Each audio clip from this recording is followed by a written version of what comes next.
Hey guys, Red Pen Mining here. Hope you're doing well, having a really great day. This video, special video for me just to set up my new networking for my server rack that I'm gonna do here. Okay, so I am just prepping, getting ready to install a bunch of GPUs into those servers, and then these servers are gonna go onto the rack over there. But right now, that network switch that you guys saw that I just unplugged is only a gigabit switch, just a simple TP-Link gigabit switch. So nothing special. As most of you know, I do have all Ubiquiti networking. So I just got in a 10 gigabit Ethernet Ubiquiti switch, okay, and it does have two SFP plus. You know what, let me just open it up here, and I do have these two 10 gigabit GBICs adapters, specifically the 10 gig SFP plus to RJ45 adapter.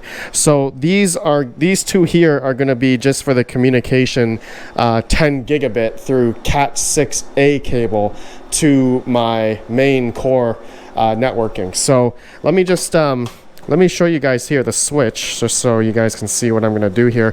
I'm not doing any server building or anything in this video. Just we're just going to be doing the networking in this video. So if you guys are not interested in that, just skip the video right now. But I'm just going to be talking about, I guess, networking stuff. I don't know many people that are interested in networking, but this is important for me because all these servers that I just got in have 10 gigabit Ethernet capability. So these all have Intel X550 10 gigabit networking ports here.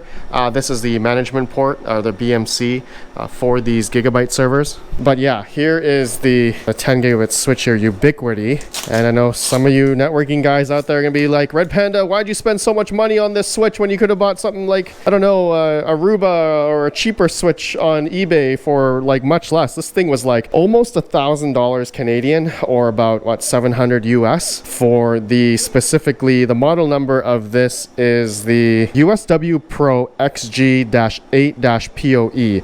I obviously don't need PoE, but these are all 10 gig ports, and there is the SFP plus here, so which I'm going to be placing one of these adapters into there so that I can have the connection to my core networking. So this is cool. Yeah, this is nice. Okay, so before I go on, guys, before I get this thing installed, I want to show you guys my core networking on the other side of my basement here. So we'll do that after today's sponsor. Enterprise AI is the biggest money story of the decade, and it's been closed to you until now. Terra Compute builds enterprise-grade dual EPYC GPU servers. After 3 years of R&D at their own data center, Terra Compute is now open for business. Hosted in their own data center at a former US military base in Indiana on a locked utility rate no marketplace can touch. You buy, we host, no monthly fees, we rent it to enterprise buyers who pay a premium, and you earn more than the regular platforms currently out there.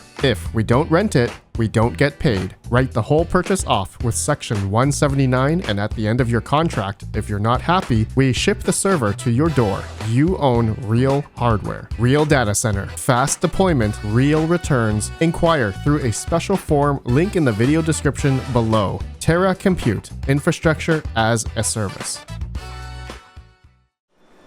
Okay, I just want to install this adapter, GBIC adapter, into you know what, let's go into number 10. This one was number 9, so this will be the connection to my core switch.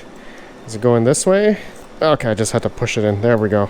Okay, so that's in. Let me show you guys my core networking. So here is my little switch rack, and I got Ubiquiti Dream Machine Pro. Sorry if it's really loud in here. One of my servers is rented right now. Actually, both of them are rented, 3090s, 3060s. Yeah, it's really loud. But anyways, hopefully you guys can hear me. So I have a then 1 gigabit network switch Ubiquiti on the second one there. I have a 10 gigabit aggregation switch. That is for my 3 servers here that I have on Proxmox. Also my UNAS Pro. This UNAS Pro, I have 7 22 terabyte drives in here, and my 3 servers that are on Proxmox that clustered together are using this UNAS Pro as its VM storage, which is using NFS protocol, which is so cool. So anyways, guys, I do have a extra or one more 10 gigabit Ethernet port here from my aggregation switch, 10 gigabit switch, that I'm going to use for this. So on the other side, it's going to plug into here. So that's how I'm going to communicate to my main networking here, and it's going to have all my servers are going to have its own VLAN. Okay, it's way too loud over there. It's way quieter here because I don't have anything on here at the moment. Okay, so anyways, back here, I just want to show you guys. I have my this is my Cat 6A run here that goes to my, my switch panel on my main networking area. So this is my Cat 6A run that I have going to my my shelf here. And I don't have fiber run here or anything like that. It's just a Cat 6A, single Cat 6A run. And so that's gonna go into this switch here. That's how I'm doing it. You guys let me know, like you guys, a lot of the networking guys out there are probably gonna say, Red Panda, you should have just ran fiber cable, I'll do all that stuff. But guys, I honestly really don't think that the amount of servers that I'm gonna put on this rack, which are gonna be maybe 5 or 6 servers, because I'm probably gonna saturate my 3 30 amp 240 volt circuits here, which each circuit here I can realistically go up to about 5,000 watts, 5,400 watts or something like that, 80% rule. So yeah, I don't think I'm gonna be able to put all the servers here but 6. So I don't think I'm gonna saturate the bandwidth for those 6 servers on this 8 port or 10 port switch, right? So I think, and you guys can let me know if I'm wrong, if you think that the 6 servers that I'm gonna put on this rack are gonna utilize a lot of bandwidth, which I've looked at my AI rigs, my other AI rigs, and they really don't use that much bandwidth at all. So honestly, I feel like this could be overkill, but because I have 3 gigabit fiber internet that symmetrical, right, fiber internet, it's I can at least have that capacity, right? If I had 1 gig internal networking on each of my servers, it would probably still be fine. But I think for the people that are renting my rigs or renting any AI rigs for that matter, they want to see servers or rigs, AI rigs that have more than 1 gigabit throughput. So each server will have that 3 gigabit up and down like designation on the platforms, which it shows how much bandwidth that these servers can achieve. So you guys let me know if you think that's a thing. Okay, I want to plug this in, and okay, so the power supply is one of these. Oh, that sucks. I wish it was just a 110 plug. Instead it's it's one of those barrel plugs on the back of this. That sucks. I should have spent the extra money then and bought the bigger boy Ubiquiti switch, but that thing costs like $2,000 or something, so never mind. Yeah, so yeah, the reason why I went with this one here was because it's a little bit more cost effective. Not really, I guess, the more cost effective solution, which I know a lot of you guys are going to say, Red Panda, why didn't you just go on eBay and buy a 48 port Aruba switch for like $100? There's plenty of network switches out there for less than $100, and you know what, there is. You guys are right, there are plenty of 10 gigabit networking out there that is much cheaper than Ubiquiti. But unfortunately, as most of you know, I mean, I just showed you, I'm in the whole Ubiquiti ecosystem already. So to manage this, through one dashboard, it's been so easy. I love it, right? And just doing the VLANing, and I can separate each port if I wanted to. Also, when it comes to VLANing, I'm gonna have to do some port forwarding as well. It's so easy in Ubiquiti's ecosystem, and I've had such a great experience with it. I don't know about you guys, but I know some people don't like it. But to be honest, it's been so easy, and plus I have access points, security cameras. I have the UNAS Pro. Like I'm in it. Like I'm completely in it, and it just works. It works great for me. And but it may not work great for you, but you do have to spend a bit to get that convenience, I guess. Okay, this oh man, if I knew, 210 watt, dude, this thing's a 210 watt brick. That's crazy. Wow, that's actually really crazy. Okay, let me go in the back here, because this is where the switch is going to sit. It's going to actually sit back here because the networking for the servers the heat is going to be going out this way. So all the servers are going to be going this way, out my exhaust fan, as you guys can see there, which I need to replace because I bought a new exhaust fan. All right, I'm just going to put this over here. Okay, you know what? I'm just gonna plug this in now. And then the switch side. Dude, I hate this laptop brick. Brutal, man, brutal. Okay, so I'm gonna plug it in here just now and see if it turns on. Ooh, that's cool. Oh, dude, LED, like RGB Ethernet ports, dude. This is sick. Okay, that's pretty cool. That's actually really cool. Okay, so oh, this thing's actually pretty loud too. Okay, there's a lot of air. There's a lot of air coming out of the back here.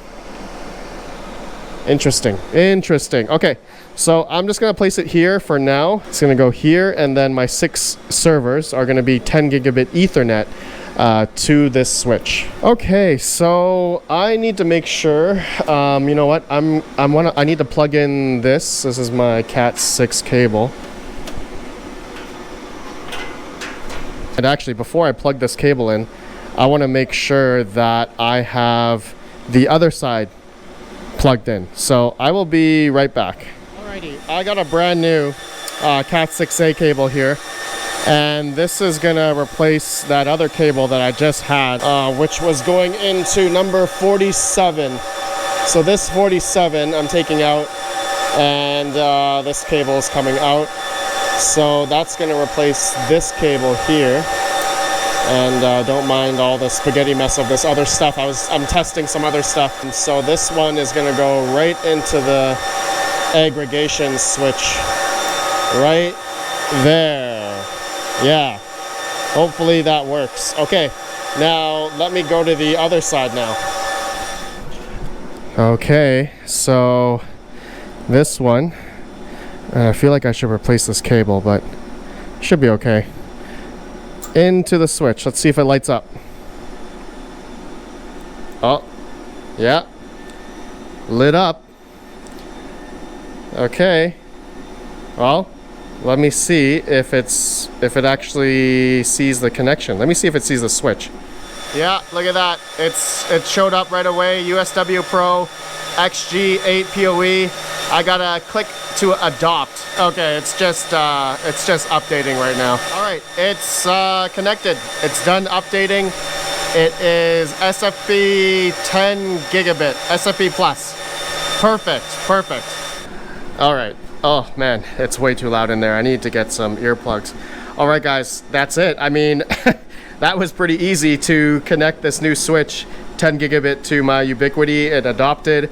Now I have the ability to add 10 gigabit capable, I guess, devices on this switch, and I can individually control each port there, and also do VLANing and all that great stuff.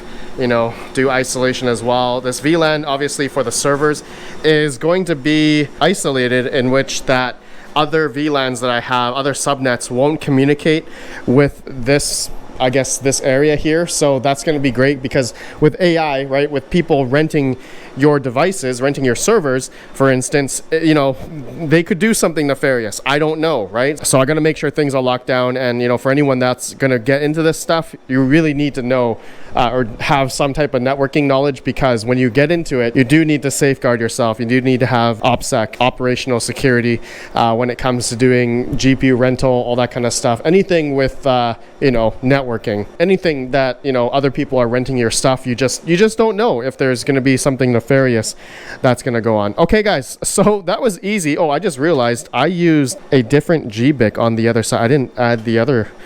This is supposed to be a higher capacity, like higher length one, 80 meter. The one I think I have on there is like a 10 meter or 20 meter. So, but it still works, I think. But I guess once I start adding my servers on the rack, then I will know if I have any throughput issues. So maybe I'll hold on to, you know, I'll replace it later. But okay, guys, that's it. That's the networking part for my video. I mean, that's it. Now I got to go to town and just start setting up the servers, I still have to change the processors, add more RAM. I have a butt ton of RAM here, 32 gig sticks and 16 gig sticks here. So I need to populate that on each of the servers, put the GPUs in, get the U.2s. Oh, wait, I need to get, oh dude, my U.2 drives still have not arrived. I may just go to the local PC store and buy 2 terabyte NVMe's, and then I can plop them into the I have a bunch of these U.2 adapters. You know, I really don't want to go this route, but people have told me that going the regular U.2 enterprise U.2s are going to be better for these servers. But so far, so good. I mean, I use this for 2 terabyte on my 3060 rig, which is rented right now. So far, so good. So we'll see how long this one lasts. But okay guys, I think that's it for this video. Stay tuned. I'm gonna have more POV videos. We're gonna be setting up the servers here shortly. Okay, I'll see you on the next one. Have a good one. Smash that like, let me know your thoughts, and peace out. Heck yeah.